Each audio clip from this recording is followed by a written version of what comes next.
diterima oleh Pak JK karena kami melihat situasi ekonomi yang dinamis, sehingga kami perlu belajar dari sosok yang punya pengalaman untuk mendapatkan pandangan yang holistik tentang situasi Indonesia. Sehingga ketika ekonom memberi masukan, memberikan kritikan, itu adalah kritikan-kritikan yang teruji. Dan alhamdulillah hari ini kita dapat banyak masukan dari beliau.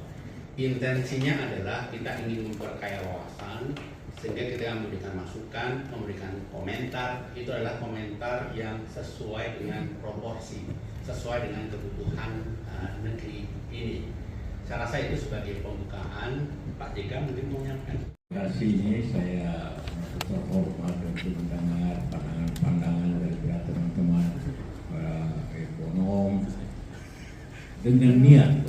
Jadi niat bagaimana negeri ini lebih baik. Tidak ada di antara satu pun kita berniat bagaimana negeri ini, pemerintah ini atau tidak ada satu pun. Yang ada ialah memberikan pikiran-pikiran yang objektif tentang keadaan.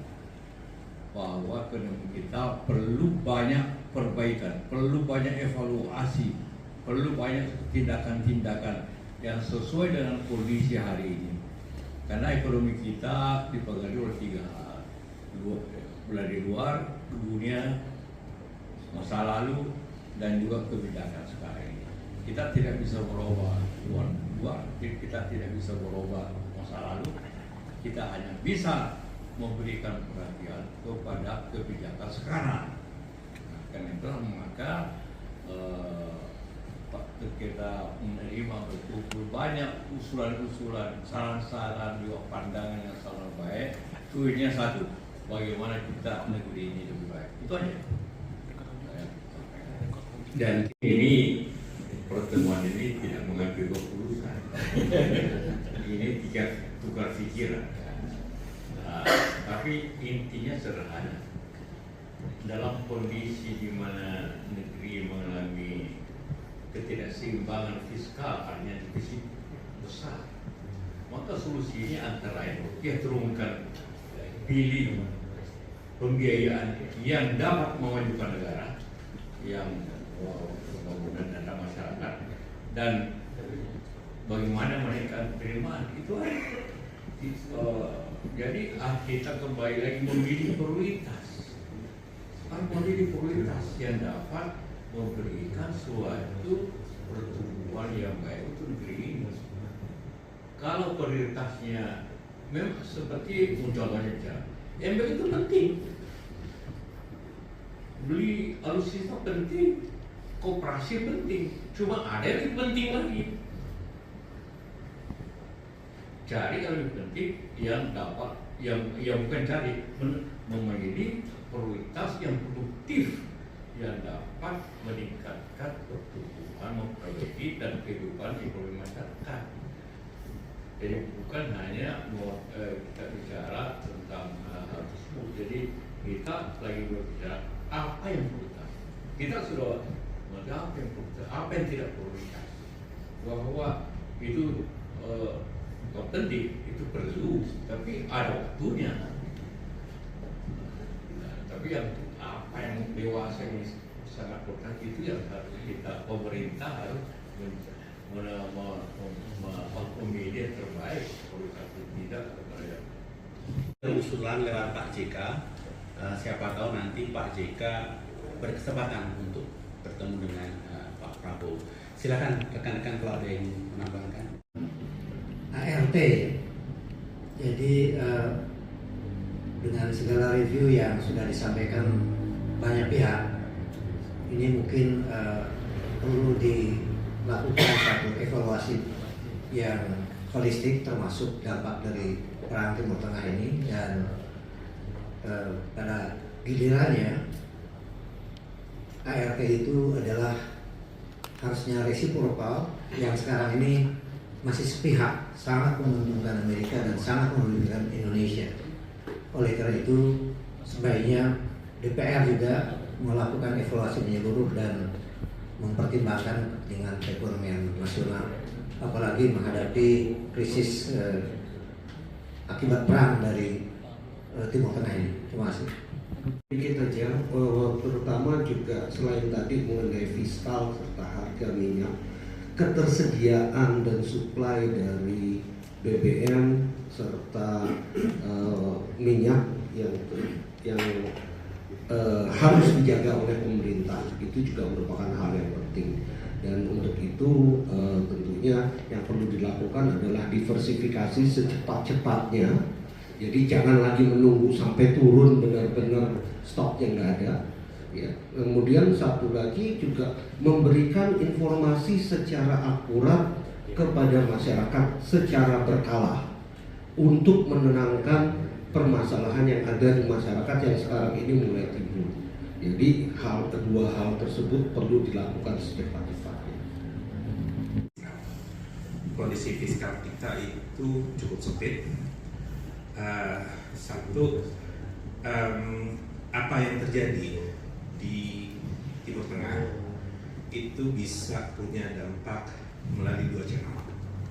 Channel yang pertama itu adalah kenaikan harga energi yang itu akan punya dampak terhadap inflasi. Artinya pemerintah jika ingin mengendalikan terpaksa harus meningkatkan subsidi. Tapi ruang fiskal kita terbatas. Itu dari channel yang pertama. Channel yang kedua adalah pelambatan perekonomian dunia itu bisa mengakibatkan ekspor kita itu turun, sehingga aktivitas ekonomi itu lambat. Nah, dua ini harus direspon. Apa yang harus bisa dilakukan pemerintah? Kalau kami berpandangan sebaiknya harus ada realokasi anggaran ke arah yang lebih produktif. Salah satu yang mungkin bisa dilakukan adalah untuk mempertimbangkan kembali terkait dengan MBG. Kenapa? MBG itu membutuhkan duit yang luar biasa besar, sekitar 8% dari APBN, tapi data dari Susenas itu menunjukkan bahwa hanya 15% dari masyarakat yang menyatakan mereka itu khawatir tidak memiliki makanan cukup.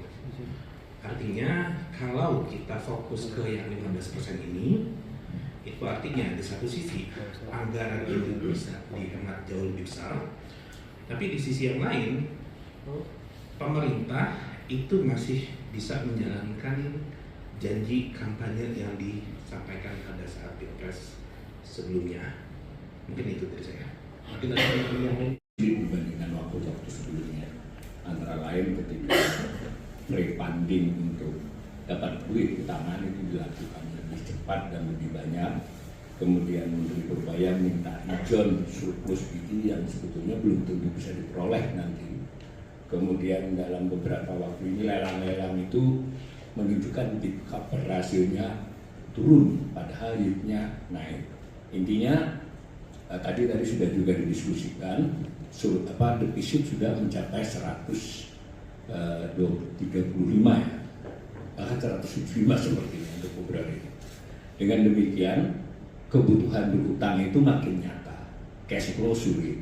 Nah, umpama tadi dilebarkan defisit pun tetap ada tantangan. Lebar defisit itu kan acuan, tapi pentingnya kan cari utangnya. Nah, ada nggak yang bisa utang? Dilihat dari komposisi sudah berat, semua hanya akan naik alamiah. Yang punya potensi cuma BI, melanggar aturannya, bukan melanggar aturan, melanggar best practice-nya. Ini kan sekarang 12. Nah, itu sampai dengan nyetak duit. Jadi nyetak duit itu bisa nyetak duit betulan, bisa dengan cara BI menambah porsinya. Dan itu komplikasinya seperti kata Pak Abdul tadi akan banyak. Jadi intinya kalau tidak segera dibenahi arus kas, bahkan mungkin sebelum ada APBN perubahan sudah harus dibintangi belanja-belanja yang tidak perlu itu. Kira-kira bukan tidak perlu ya, semua belanja perlu kata Pak JK, tapi yang mendesak yang didahului. Yang tadi ada suasana di mana MBG itu sebetulnya tidak mendesak untuk deeskalasi, mungkin di focusing aja, reducing aja, kurang lebih begitu. Diskusi adalah salah satu yang penting, trust dan kepada pemerintah ya, dan juga pada berbagai penyelenggara negara. Kalau kita pikir tekanan depresiasi rupiah kan bukan hanya dari tekanan dari fiskal, tapi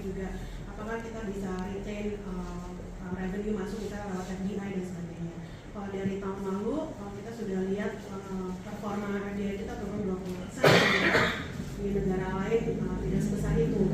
Jadi kita juga perlu pahami bahwa bukan hanya fiskal satu hal yang penting untuk menunjukkan kredibilitas pemerintah, tapi juga bagaimana hal lainnya ditunjukkan dari misalnya bagaimana meyakinkan ada reformasi yang baik di sektor keuangan, gitu, bukan pelemahan di sektor keuangan, dan juga bagaimana peran pemerintah dalam pembangunan, gitu. Bagaimana apakah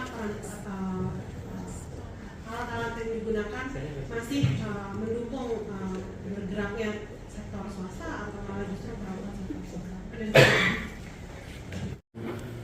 Ya, jadi pasti bahwa dengan adanya konflik ini harga naik, harga ini sudah naik. Yang naik itu adalah yang tidak bersubsidi, yang bersubsidi masih tetap. Tapi sampai kapan bisa ditahan? Dan kalau itu tetap, maka tadi sudah dikatakan oleh teman-teman, fiskal atau defisit fiskal akan membengkak. Terkait dengan ya apa yang diprioritaskan. Tadi Pak JK sudah mengatakan bahwa pilihlah yang benar-benar yang bisa diprioritaskan sehingga ini bermanfaat untuk masyarakat. Tadi pertanyaan yang selanjutnya tadi. Apakah perlu Pak merevisi undang-undang APBN ya? Iya, otomatis kalau pengalihan dari satu belanja ke belanja lain otomatis diperlukan undang-undang APBN yang baru gitu. Jadi kalau tidak ya melanggar ya, karena undang-undang APBN itu kan diatur sampai ke organisasi, fungsi dan program. Jadi itu harus dilakukan. Apakah akan ada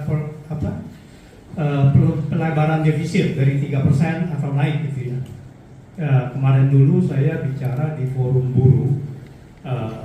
Dan kita antisipasi bahwa akan terjadi ledakan PHK kalau perang ini, konflik di Timur Tengah ini berkelanjutan gitu, dalam waktu yang cukup panjang. Dengan tadi permasalahan-permasalahan yang sudah kita bahas. Nah, dalam hal itu, ini buruh harus dilindungi. Nah, bagaimana cara perlindungannya? Itu waktu sama ketua umum buruh kita memberikan satu usulan, yaitu menaikkan dari 3% ke 4% dengan catatan 1% itu adalah jaring pengaman sosial dan harus dilakukan secara transparan. Jadi tidak boleh dialokasikan ke yang lainnya gitu. Nah, itu pun sebetulnya pilihan terakhir, dan kalau bisa adalah belanja-belanja yang tidak produktif itu yang harus dialihkan terlebih dahulu gitu. Nah, kita nggak tahu bahwa apa dampaknya kenaikan menjadi 4% ini. Nah, kita lihat bahwa ini akan menambah tekanan dari lembaga pemeringkat internasional melihat bahwa ketahanan fiskal kita ini semakin terancam. Nah, S&P kalau nggak salah terakhir mengatakan bahwa interest payment to government revenue itu maksimal 15%. Kalau di atas 15% terus meningkat, maka akan ada kemungkinan revisi lagi, yaitu menjadi ya bukan outlook lagi, tetapi downgrading. Nah, ini akan memicu chaos di tentu saja di rupiah dan juga ke dolar, capital outflow dan sebagainya. Nah, ini yang harus dipikirkan. Tidak semudah itu 3% menjadi 4%, tetapi dampaknya terhadap external imbalances ini. Nah, saya